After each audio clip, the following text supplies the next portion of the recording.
In this video, we are going to continue learning about the various skills that is required for teaching any subject. It can be any subject, any pedagogy subject. So this question is coming under the semester 1 for B.Ed. So in the last video, we learned about the skill of introduction and skill of reinforcement. I have attached the link of that video in the description box. So you can watch that video and understand about the skill of introduction and skill of reinforcement and then continue watching this video. So in this video, we are going to learn about the skill of explaining. So if you take this skill of explaining, what is most important in skill of explaining?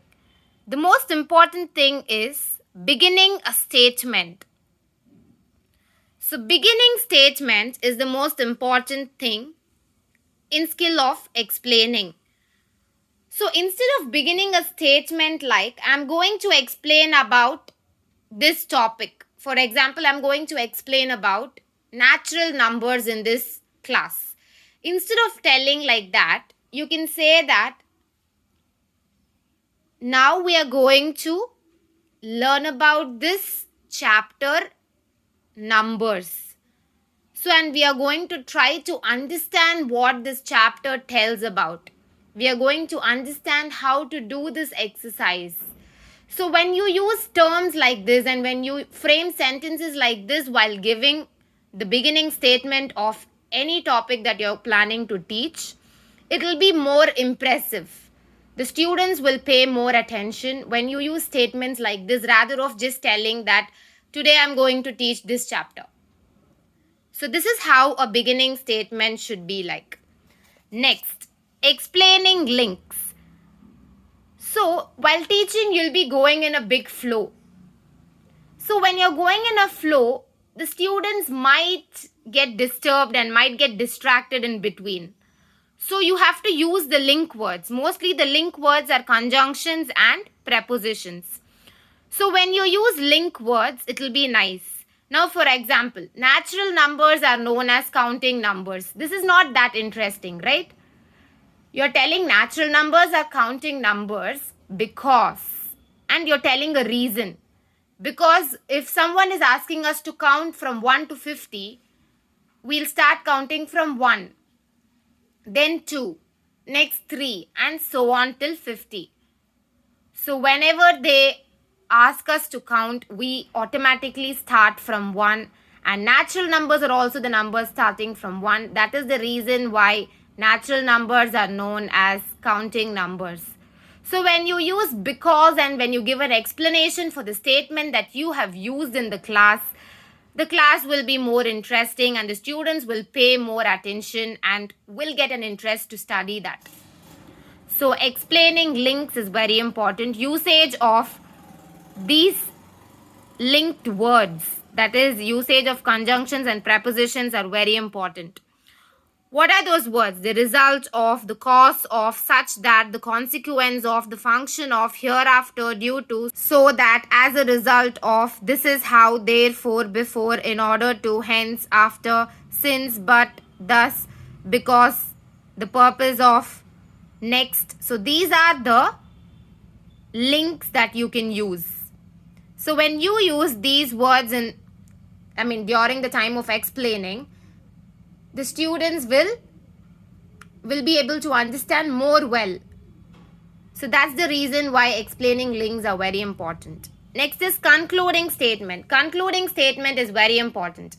So today you're teaching about natural numbers, whole numbers and integers means you have to conclude by telling that in today's class we have learnt about natural numbers, whole numbers and integers.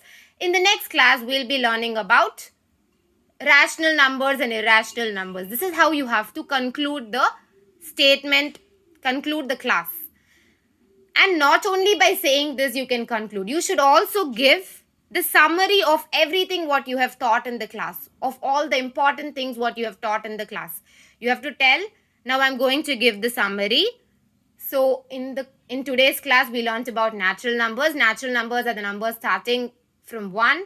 They are known as counting numbers. Next, they are denoted by capital N. Next, whole numbers. Next, integers, like this, you have to give a summary of everything that you have taught in the class. So this is about the concluding statement. Next, questions to test pupils' understanding. So yes, only when you ask questions, you will get to know whether the students have understood what you have taught in class or not. So I'll be asking 2 to 3 questions and test whether the students have understood what I have taught in today's class or not. If they are not able to answer, it simply means that the teacher needs to change the strategy of teaching and make sure that students understand better. So by asking the questions, you can find whether the students have understood what you have taught in class or not. So this is the purpose for asking questions. Next, irrelevant statements. So sometimes the teacher, while giving an explanation, will say some statement which is not at all related to the topic that the teacher is teaching. So those statements, they are not at all needed in the class. So those are not of use to the students. So that can confuse the students. Like, it will confuse the students' mind. So it is always good that the teacher doesn't use any irrelevant statement while taking the class. Next, lacking in continuity. So when you're teaching about natural numbers, suddenly you should not go to some other topic. Suddenly you cannot bring some fractions while teaching natural numbers. That will make the students get confused. The students will get confused. What are fractions? What are natural numbers? They'll just get confused. They'll mix both and they'll give a new definition. That is because of lacking in continuity, because you're not continuing the topic in a proper way. You are bringing unwanted topics in between while teaching something else, something completely different. When you're teaching natural numbers, you have to teach only about natural numbers. You're not supposed to bring any other topic. When you bring something which is not at all related, it is going to confuse students and it is not going to have continuity. So this should be avoided. So this is about the skill of explaining. I hope you understood this skill.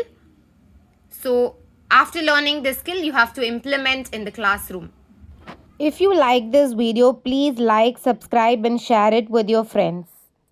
In the upcoming video, we'll be learning about the skill of illustrating with examples. Next, the skill of questioning. Next, the skill of probing questioning components. Next, the skill of stimulus variation. And finally, the skill of achieving closure. So these are the various skills we'll be learning about in the upcoming video. Once you're thorough with all of these skills, you're ready to go and teach in a classroom. And you must definitely use all of these skills while teaching in a classroom. I hope that this video was helpful for you, where we learnt about the skill of explaining. Thank you so much.